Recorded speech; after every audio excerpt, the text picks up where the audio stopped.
আপনি যদি সুস্থ থাকতে চান এবং আপনার পরবর্তী প্রজন্মকে যদি ভালো রাখতে চান, যেমন ধরেন আমাদের মধ্যে কেউ বিড়ি সিগারেট খাওয়ার লোক থাকতে পারে, অথবা জর্দা খান না এবং খুব কম লোক আছে যারা পান খায় বিশেষ করে।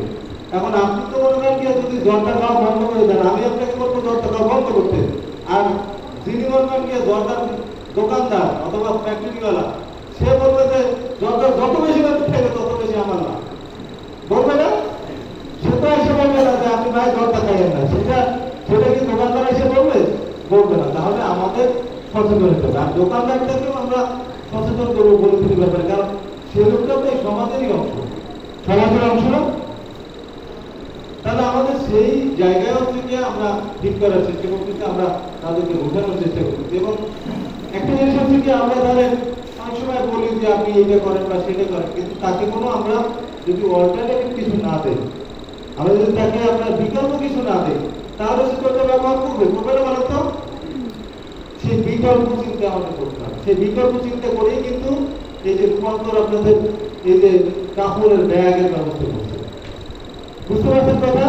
যেমন আমরা ছোটবেলায় দেখছি কাগজের ঠোঙ্গা, কাগজের ঠোঙ্গা দিয়ে আমরা চিনি পর্যন্ত আমরা কাগজের যে ঠোঙ্গা দিচ্ছি, এই লবণ গুড়, কাগজ দেখা যায় কিন্তু যে গুড়ের সাথে মিশে দিত বা লাগিয়ে দিত, ঠিক না বলতো? তারপর চুন দিত কিসে? কচু পাতায় চুন দিত। তারপরে গুড় দিতে হচ্ছে কি কলা পাতাও দিতে, তাই না? আমরা কলা পাতা ব্যবহার করি, ঠিক আছে? এখন হয়তো কলা পাতা, যেমন খাবারের জন্য আগে ওই যে কোনো মানুষ মারা গেলে কি বলে মেজবাত, হ্যাঁ আমাদের কি বলে জোমাত, জোমাত বলে না, আমরা কি বলে মেজবাত। আর মেজবাত বলে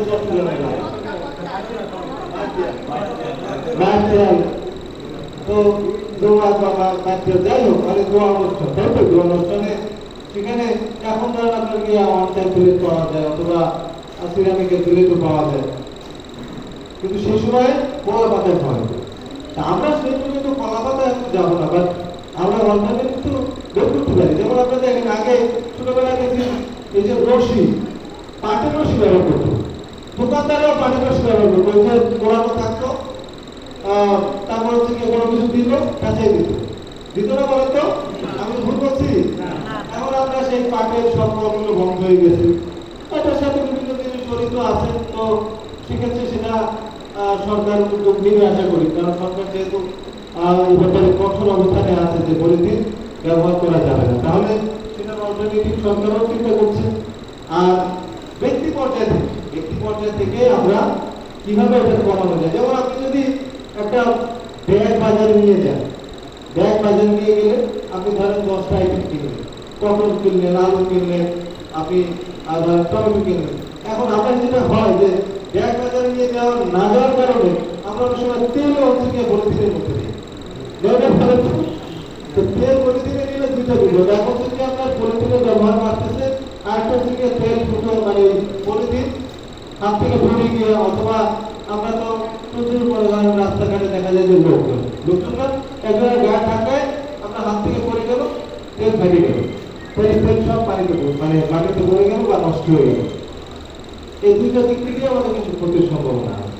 সুতরাং আমরা যদি বাজারে যাওয়ার সময় একটা ব্যাগ নিয়ে যাই, দেখা যাবে যে সেই ব্যাগটা ভিতরে আমাদের সব মালামালগুলো আমরা নিয়ে আসতে পারবো, তাতে করে ওই যে 8টা 10টা পলিথিন, এই পলিথিনের ব্যবহার আমরা কমাতে পারবো।